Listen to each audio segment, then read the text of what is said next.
André, seja bem-vindo.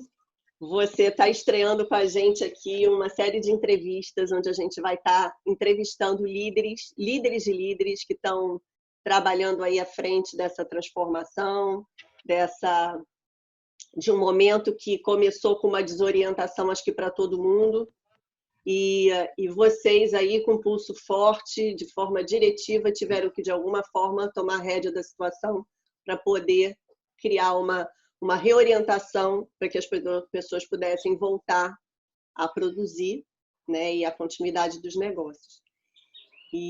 Bom, o André é uma pessoa que eu conheço já há bastante tempo, é um empreendedor e um alto executivo da área de educação, na área de ensino básico. Ele vai falar um pouquinho.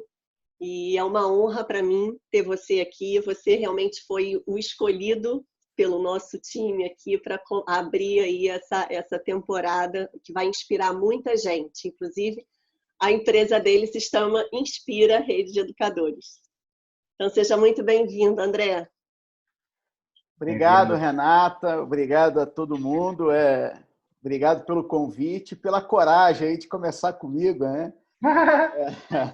Mas me sinto honrado aqui, muito grato de poder contribuir um pouquinho, compartilhar um pouquinho aqui das dos nossos passos e um pouquinho das nossas dores aqui. Eu acho que é um momento, você falou bem, é um momento que a gente tem muitas incertezas, né? A única convicção que a gente tem é que todo mundo está exatamente no mesmo barco, todo mundo está exatamente no mesmo mundo, no mesmo planeta. É impressionante quando a gente olha o mapa mundi e vê que todos os países hoje do mundo estão passando pela situação que a gente está passando. Enfim, falando um pouquinho de mim, bem rapidinho, eu sou fundador da Inspira, a rede de educadores. É uma rede de escolas, a gente está hoje já em todas as regiões do país. E o nome Inspira, há mais de 20 anos que eu tinha vontade de ter um grupo de educação com o nome de Inspira, ou pelo menos uma escola com o nome de Inspira, porque acredito fortemente que a educação começa a acontecer no dia que a gente começa a inspirar a nossa criançada, os nossos alunos, adolescentes. Pais inspiradores são sempre grandes educadores, são os primeiros educadores. Professores inspiradores são aqueles que marcam a vida da gente. É um pouco do que a gente procura fazer aqui. E eu acho que esse é um momento que é de grande oportunidade, porque o mundo carece de inspiração, né? De alguma orientação, de sentimento de grupo, de pertencimento. Acho que as pessoas que se sentem pertencentes a um grupo ou se sentem amparadas de alguma forma vão atravessar essa fase com mais tranquilidade. E assim, como é que foi criar uma primeira mobilização assim para sair daquele senso de desorientação? Isso é engraçado, a gente tem falado muito disso aqui, porque a gente está vivendo não é nenhuma transformação, uma revolução, né? Tudo mudando muito rapidamente. Agora, é impressionante como que a gente, instintivamente, pelo menos no nosso grupo, a gente percebeu isso, teve um pouco de um sentimento de negação no início, porque essa situação começou em dezembro, né? Aí ela começou na China e a gente aqui com a convicção de que, né, não seríamos afetados, né? Ninguém se preocupou em absolutamente se preparar para nada. Aí ela chegou na Europa, o Brasil tem um fluxo intenso com a Europa, todo mundo aqui também tranquilo, né? Chegou o primeiro caso e todo mundo ainda muito tranquilo, até que a gente entrou numa escalada e a gente ainda percebe algumas pessoas, aí já é uma parcela muito menor, mas algumas pessoas, de alguma forma, também tranquilas, né? Então, é impressionante como que uma certa negação no início ou no período pré-pandemia dificulta, né, a gente um pouco na tomada de decisão. Mas o primeiro momento aqui, né, foi um momento de de tranquilizar todo mundo, né, no sentido de que, olha, chegou, fomos impactados, mas não vamos ficar parados, vamos continuar. O primeiro passo vamos aceitar que fomos impactados, então vamos aceitar que agora estamos em casa, vamos aceitar que o momento é de isolamento, porque a partir do momento que você aceita isso, e você coloca isso como premissa do planejamento, as coisas acontecem de forma mais fluida, né? Então, o primeiro passo foi esse. Foi assim, logo, lembro bem, foi na semana ali de 13 de março, as escolas ainda não tinham, na maioria dos estados, né, porque a gente atua em estados diferentes e os estados foram entrando no isolamento aos poucos, né? Não foram todos os estados de vez. Então, no primeiro momento que a gente teve o primeiro estado suspendendo aulas, a gente já parou a companhia inteira. Parou não, né? Mas colocou todo mundo em casa, digamos assim, né? E eu lembro bem que logo no primeiro dia a gente fez reuniões grandes, todas elas por videoconferência, com todos os grupos. Então, primeiro o grupo do escritório, depois o grupo das escolas, né? Começando por gestão, depois professores e tudo mais. E logo no dia 1, a gente já tinha um esboço do que fazer, né? A gente não tinha um roteiro detalhado, porque a gente sempre defende aqui que o ótimo é inimigo do bom, né? Se a gente ficasse planejando, ia demorar muito para executar. Então, primeiro a gente começa a executar e vai melhorando o planejamento e vai retroalimentando. Mas a primeira ação foi, pessoal, vamos ficar em casa, não sabemos por quanto tempo. Se a gente olhar um pouco o caso da China, eles estão em isolamento já há mais de 90 dias, então pode ser que aqui seja igual. Então vamos ficar em casa, sem pressa nenhuma de voltar. Tudo que a gente sabe é que a gente não vai parar de trabalhar, então se preparem para trabalhar em dobro, porque agora, né, vocês vão ter que cuidar das tarefas de casa, mais as tarefas do trabalho, que a gente não pode parar. Então, esse foi um pouco aí do primeiro momento, né, da primeira fase. Depois a gente já começou a migrar aí foi melhorando o planejamento e foi migrando aí para uma fase mais de comunicação e execução, né? Você falou do teu grupo corporativo, mas você também tem 2 grupos que você sempre fala, dos professores e das famílias. Como é que foi essa mobilização? Enfim, logo nesse primeiro dia, né, ou nesses primeiros dias, um momento de muita comunicação. Agora tem sido, né, essa fase como um todo, mas logo nos primeiros dias, no primeiro dia a gente falou com todo o escritório, todos os escritórios, e todos os diretores das escolas, né? No segundo dia a gente já começou a atuar com todos os professores e famílias. Então, a primeira orientação foi, olha, a escola não suspendeu as suas aulas. A escola não parou. O que a escola está fazendo é uma migração de modalidade, então, do presencial para um pouco à distância, e sem o planejamento, ou sem uma fase de transição que a gente desejava ter. Então, aquilo que o setor de educação como um todo já esperava fazer ao longo dos próximos 5 anos, foi feito em 48 horas, assim, né? Então, a gente teve que atuar muito em relação à comunicação e à orientação dos professores. Em 48 horas, a gente teve que treinar, né, todos os professores, e aí estou falando de mais de 2.000 professores, a usarem as ferramentas. A gente tem que olhar o ponto positivo, né? Agradecer um pouco as sortes, digamos assim, que a gente tem. Acho que a principal sorte é de que essa pandemia chegou agora numa fase ou numa geração onde a gente tem um cardápio muito farto de ferramentas que permitem o que a gente está fazendo aqui agora, né? E em educação, idem. Então, a gente já tinha aqui dentro de casa toda uma plataforma de atividades online, desde a educação infantil até o pré-vestibular, e uma plataforma que a gente construiu, chamada A Mais, que tem como premissa levar para as escolas algo a mais, né? Então, a gente nunca teve ideia e não acredita na ideia de, no ensino básico, o ensino à distância substituir o presencial.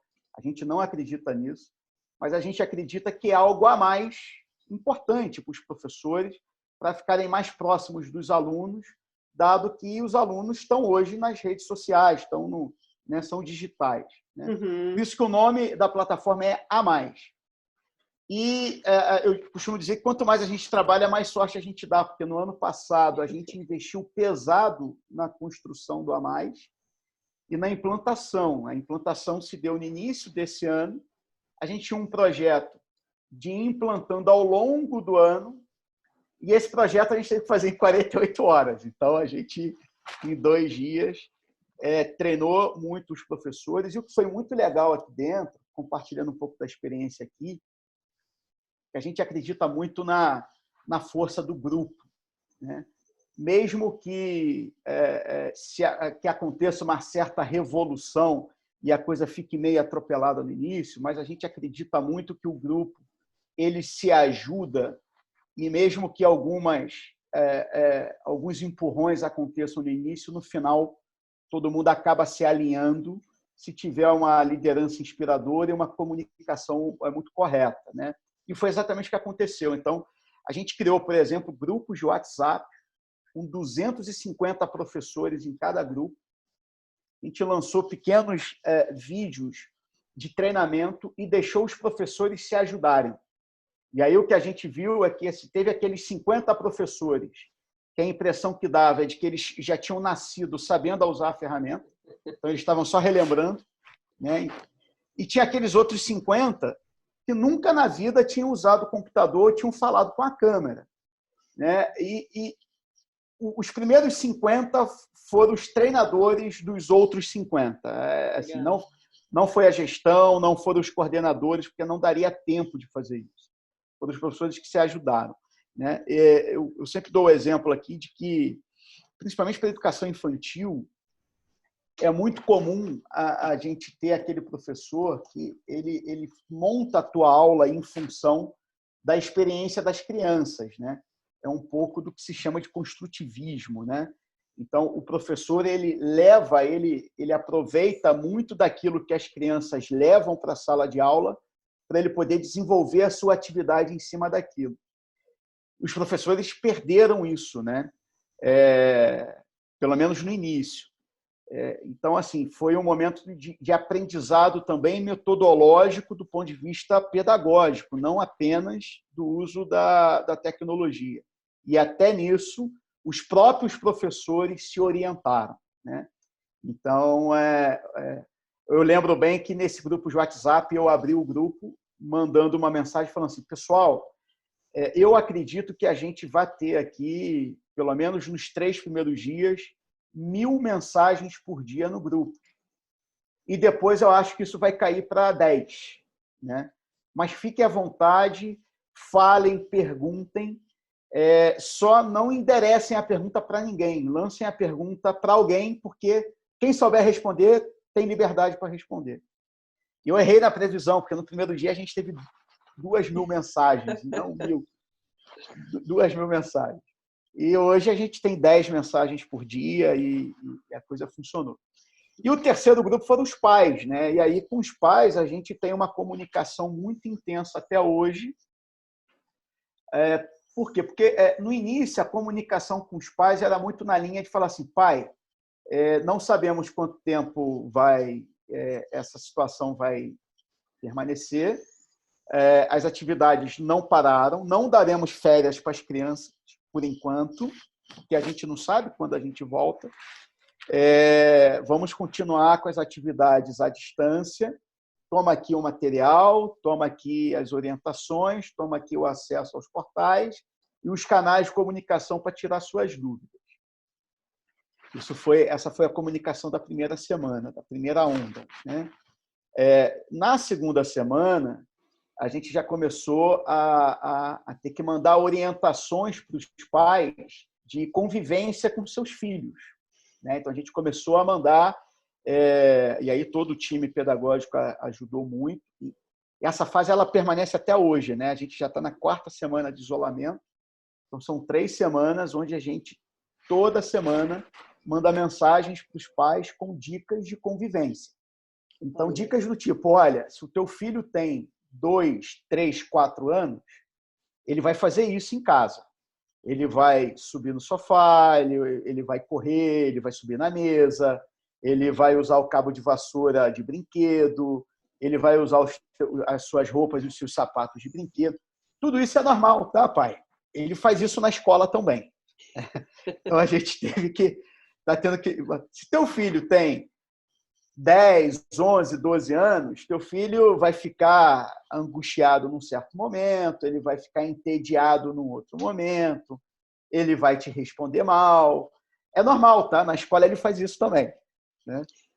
Teu filho na escola, numa determinada idade, ele começa a implicar com algum colega, como em casa, então ele vai implicar com você, pai, ou com os irmãos, se ele tiver. É normal, tá, pai? Faz parte da idade dele. Se o teu filho for do vestibular, ele vai estar muito estressado, muito nervoso, ele vai se trancar no quarto, ele vai bater a porta do quarto. Pai, é normal, na escola ele faz isso também. Então, a gente teve que começar a mandar orientações mesmo para os pais.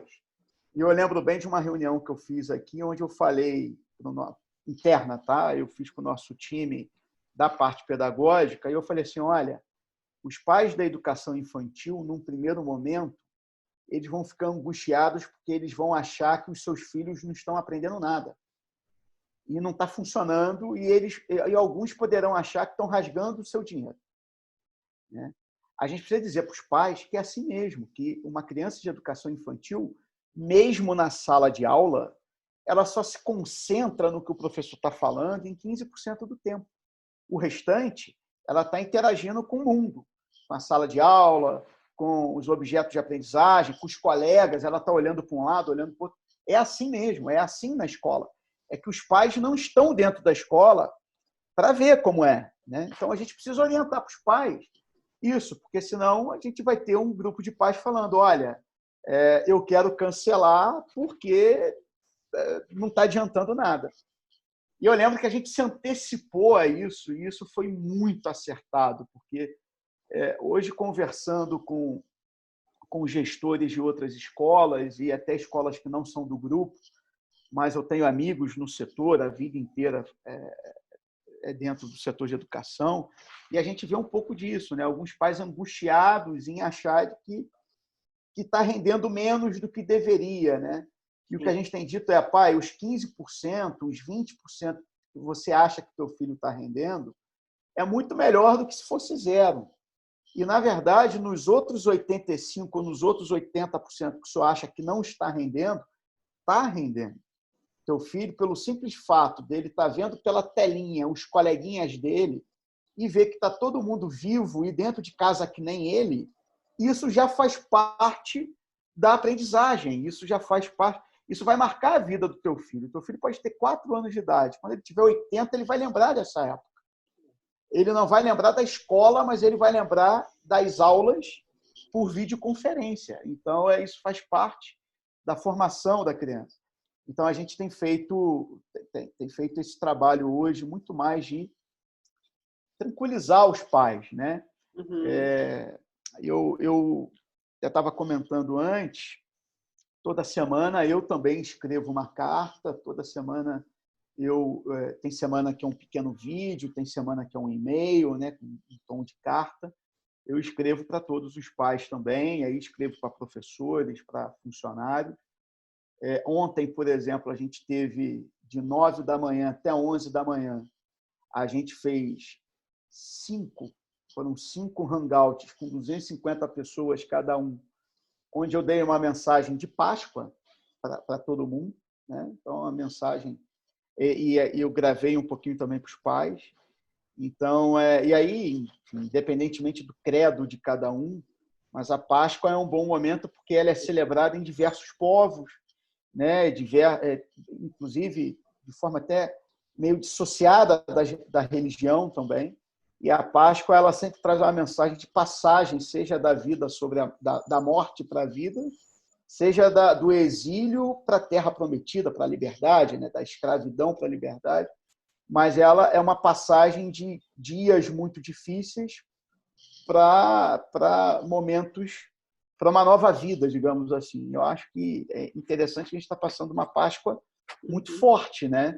É uma passagem mesmo de dias difíceis para uma nova vida, que a gente não sabe exatamente como vai ser, mas vai ser diferente, com certeza. Bacana.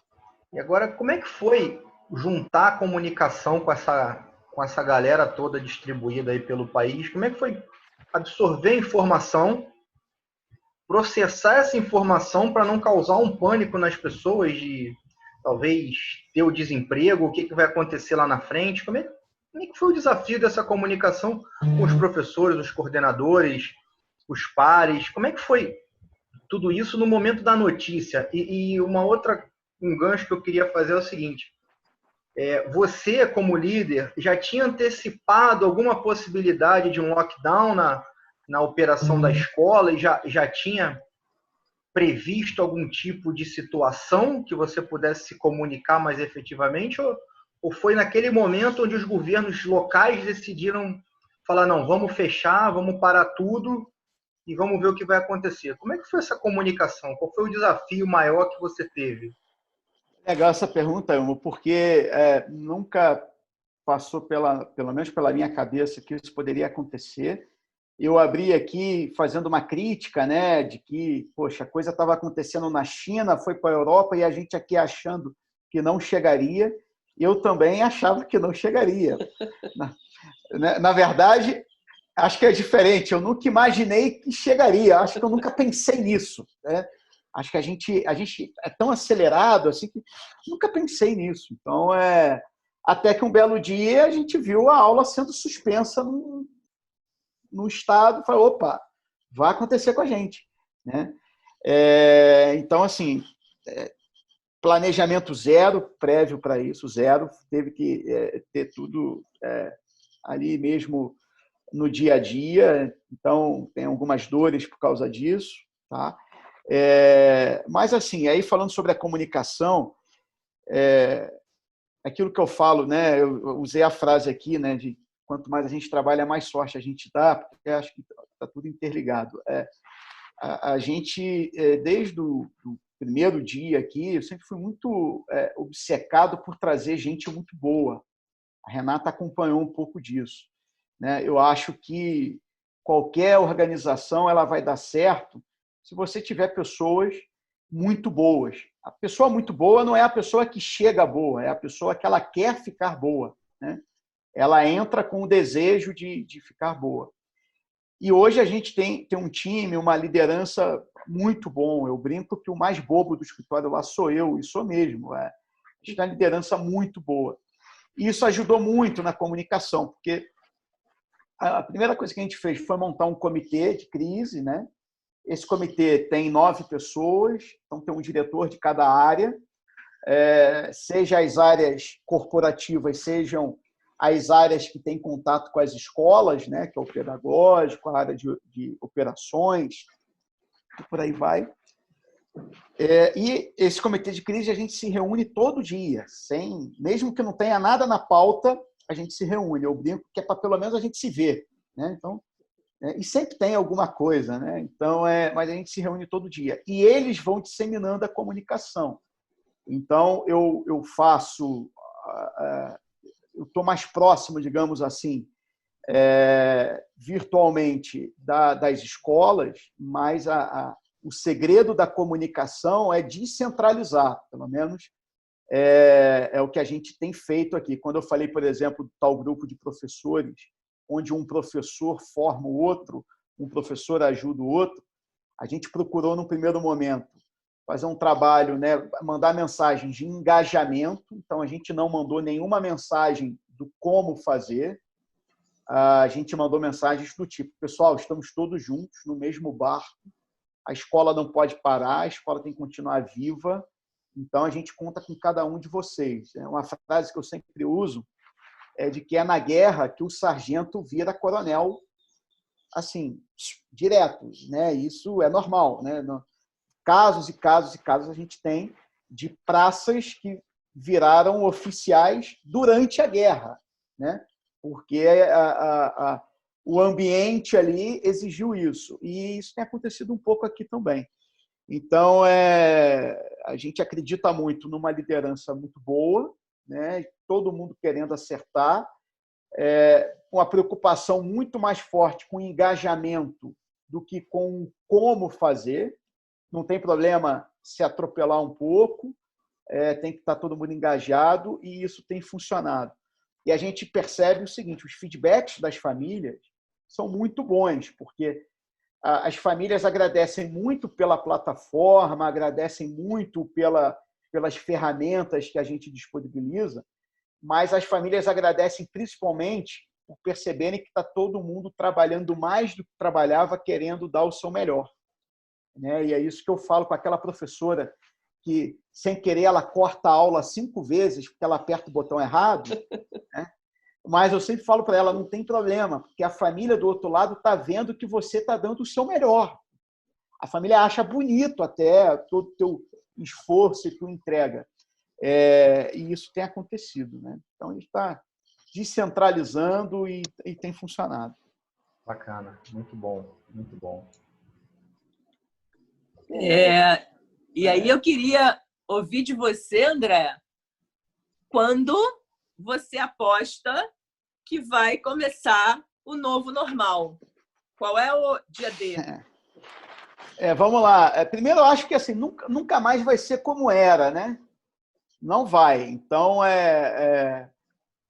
eu tenho falado para todo mundo, seja escritório, seja professor, seja família, que aqueles que ainda estão querendo comparar esse momento com o que tinham antes estão sofrendo, principalmente algumas poucas famílias estão sofrendo, né?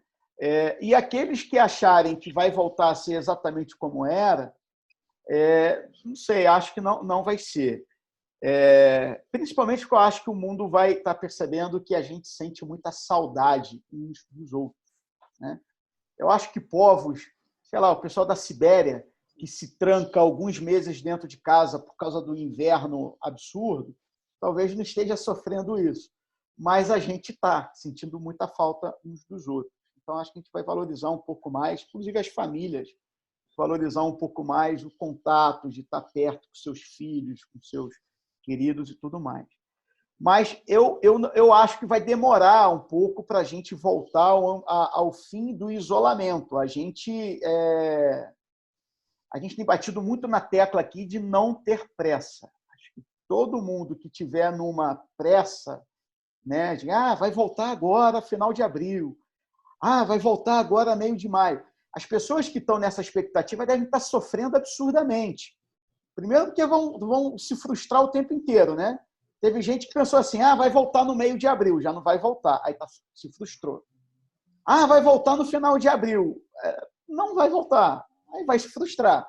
Vai voltar em maio. Então, o que a gente tem dito para todo mundo, famílias inclusive, alunos, olha, não sabemos, e vamos montar cenários. Acho que é papo de engenheiro aqui, né? Eu sou engenheiro. Engenheiro gosta de cenário, né? Faz teste de sensibilidade, de cenário e tal. A gente gosta dessas coisas aqui. Mas um cenário base que a gente imagina é que as escolas devem voltar à normalidade só lá para agosto, né? Porque, e aí, olhando um pouco para o lado, se a gente olhar para a China, a área da China que entrou em isolamento, né, que não foi a China inteira, mas é uma área que tem 400 milhões de habitantes, então são 2 Brasis. A área da China que entrou em isolamento entrou em dezembro e as escolas não voltaram até hoje. As províncias alguns comércios voltaram, alguns voos, por exemplo, voltaram, as escolas ainda não. Porque as crianças, aí tem estudos que estão avançados nisso, as crianças são um dos principais vetores de disseminação do corona, porque a maioria delas são assintomáticas. E o que mais desencadeia a tal disseminação descontrolada, exponencial do corona, são os assintomáticos. É aquela criança que acha que está tudo bem com ela, e ela vai lá e abraça o vovô dela, e passa para o vovô dela, e o vovô dela pode morrer por causa de um abraço do neto. É duro falar isso, mas às vezes a gente tem que dar exemplos duros para a ficha de algumas pessoas cair. Então, assim, a gente acredita que um cenário base realista é as aulas presenciais voltarem só em agosto. Então, a gente agora já tem feito planejamentos com base nisso. Né? Se voltar antes... como é que está esse plano de retomada, né, para essa nova era? Como é que vocês veem essa nova era e como é que vocês estão se organizando, já prevendo o que vem por aí? Enfim, assim, nas escolas, a gente está querendo fazer um monte de evento, né? Então, a gente já fica aqui, poxa, não vai ter o evento do Dia das Mães nas escolas. Ou vai ter que ter um baita evento, então, do Dia das Mães junto com o Dia dos Pais e tal. Então, a escola gosta de evento, a gente gosta de evento aqui e tal. Então, nas escolas, a gente tem planejado, de acordo com cada cenário, reposição, muito mais reposição de eventos ou de momentos de interação do que de reposição de aula. Embora a gente planeje também reposição de aula, uma série de coisas, que apesar da aula online, a gente quer repor presencialmente o máximo possível, mas a gente está muito mais preocupado em matar a saudade uns dos outros do que qualquer outra coisa. Então, isso é uma primeira linha do que a gente pretende fazer. No escritório, com os professores, não é diferente. Agora, algumas coisas assim a gente já entende que na retomada, ou na volta com o fim do isolamento, a gente vai manter. Vou dar um exemplo prático. Hoje a gente, felizmente, está crescendo, tem aproximadamente 50 escolas, entre professores e colaboradores, como um todo, a gente está chegando aí a 4.000, 4.500. Eu não tinha a agenda de me reunir com os coordenadores das escolas, porque eu simplesmente dizia que era impossível, né? Porque são 600 coordenadores. Eu falei, é impossível. E eu tenho mantido uma rotina de falar com eles agora toda semana. Essa rotina eu vou manter, porque eu já vi que é possível, né? O impossível não existe, né? Então eu gasto 40 minutos por semana e eu consigo, né, bater um papo, e a gente escolhe ali, a cada encontro, a gente escolhe uns 20 para falarem um pouquinho e vai revezando, né, para representarem todo mundo. Eu tenho feito isso, a gente vai manter, né? Reunião com os diretores, a gente vai manter. O tal grupo de WhatsApp que estão todos os professores e eu estou lá dentro, a gente vai manter. Então, tem uma série de coisas que nasceram agora nesse período, que mesmo depois do fim do isolamento, vai continuar na nossa agenda. Então, acho que, quando eu digo que não vai ser exatamente como era antes, é nessa linha, né? Então, a gente tem planejado muito nesse sentido. Agora, o principal para a gente é tirar a ansiedade das pessoas para a volta, porque senão as pessoas vão sofrer e vão ficar se frustrando. Acho que a gente tem que olhar para o... Dado que no início a gente não olhou para o que aconteceu nos outros países, na China, na Europa, acho que agora a gente tem que olhar. Sim. E olhando para o que aconteceu na China e na Europa, a gente espera aqui que esse isolamento ele vai perdurar aí por mais alguns meses. A tendência é que a escola seja sempre a última, né? Acha que a escola volta a ser a mesma? Agora acho que a minha internet aqui... A pergunta foi se a escola volta a ser a mesma. Você acha que a escola volta a ser a mesma coisa? A sala de aula volta a ser a mesma coisa? Ou nunca mais? Não, eu acho que a sala de aula, o momento da sala de aula, ele vai voltar a ser como era.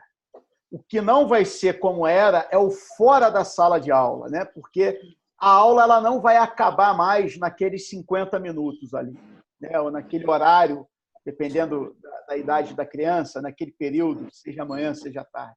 A aula ela não vai acabar mais ali, ela vai se estender muito mais. Então, eu acho que agora os professores, as próprias crianças, uns com os outros, vão conviver mais nas casas uns dos outros, fora do horário de aula. Eu acho que isso vai acontecer. A gente já percebe hoje algo engraçado. Assim, as crianças já conhecem as casas dos colegas, né? Todo mundo conhece, ou a sala, ou o quarto de um colega, né? Não conhecia antes. Então, acho que isso vai continuar, né? Então, a gente deve continuar mesmo, né, quando voltar, e aí a gente quer, né, a experiência ao máximo, né, do contato uns com os outros e tudo mais, mas eu acho que a educação ela entrou na agenda das famílias de uma forma, né? Eu lembro que quando eu comecei a dar aula e a dirigir escola, eu comecei muito cedo, antes dos 20 anos. Quando atendia famílias, eu falava assim, olha, a gente aqui da escola, a gente não consegue entrar na sala de jantar, na sala de estar das famílias, para poder ajudar na criação do teu filho em casa. Eu lembro que eu usava muito essa frase. Essa frase eu não uso mais, porque a gente já está entrando na sala de jantar e na sala de estar das famílias agora. Então, acho que, nesse sentido, assim, no setor de educação, a gente está dando esse passo importante. Eu acho que as famílias vão sair desse momento valorizando ainda mais do que já valorizavam o trabalho que os professores fazem, porque agora os pais estão vendo o trabalho que os professores fazem, né? Estão experimentando isso em casa. Eu tenho um pai aqui, aquele pai bem parceiro da escola, ele manda mensagens para a gente falando assim, pô, cara, eu estou adorando esse negócio de videoaula porque eu quero fazer o Enem esse ano também, e eu estou pagando só o do meu filho e eu estou fazendo as aulas com ele. Eu vou passar para o Enem. Muito bom. Tem que pagar a mensalidade do cursinho. E a gente acha ótimo. Então, bom que ele está aproveitando, né? Tá curtindo o melhor momento. Então, acho que para as famílias e para os professores que estão aprendendo, e a gente, né? Está aprendendo muita coisa nova nessa fase, as casas, né? Os lares vão virar ainda mais ambientes, extensão do ambiente escolar, né? Eu acho que isso é irreversível. Bacana. Olha, você começou falando no início de coragem. Coragem é um valor da tua organização que eu sei, né? E eu sei o quanto é importante nesse momento, mais do que perdas financeiras, que com certeza acabam acontecendo, né, com desaceleração dos negócios, da economia. Mas eu acho que vocês que estão à frente aí do jogo, do game, muita coragem. Eu desejo a vocês muita coragem. E parabéns aí pelo trabalho e por ter compartilhado tanta coisa bacana com a gente. Obrigada. Nada, eu que agradeço aí o convite. O pessoal que trabalha com educação, ele naturalmente é mais otimista, né? E a gente ainda mais. Então, a gente acredita muito na intenção verdadeira que a gente tem aqui de melhorar a vida das pessoas, melhorar a vida do país, né? Levar mais valores e mais conhecimento. A gente acha que é o melhor caminho da gente ajudar a transformar vidas. A minha vida foi transformada por isso. Então, acho que essa nossa coragem, essa nossa audácia vem muito da reta intenção que a gente tem, e a gente sabe que a gente trabalha loucamente aqui. Então, eu dei aula para alunos de pré-vestibular a vida inteira, né? Eu gosto tanto de colégio que eu nunca saí do colégio, né? No ano que entrei na faculdade, já abri um curso e não parei mais. Mas eu sempre falei para os alunos que iam para o vestibular, sempre falava o seguinte, olha, você tem que trabalhar mais que todo mundo ao longo do ano, estudar mais que todo mundo ao longo do ano, não é para você aprender necessariamente, mas é para você chegar na prova com a consciência tranquila e poder olhar para o lado e falar assim, ninguém aqui estudou mais do que eu. Então, o maior merecedor aqui sou eu. Porque isso dá uma ousadia, uma coragem e uma tranquilidade. E a gente traz isso para o ambiente de trabalho, né? Então, a gente fala, pô, vamos trabalhar mais que todo mundo, porque pelo menos a gente vai olhar para o lado e vai falar assim, olha, alguns são maiores, menores, dão mais sorte, dão mais azar, tem mais dinheiro, menos dinheiro, não importa, nada disso importa. O que importa é ninguém trabalha mais do que a gente. Então, vamos em frente que vai dar certo. E é isso que a gente tem feito nesse momento aí. Então, obrigado aí pelo convite. Maravilha. Obrigado. Parabéns. Obrigada, André.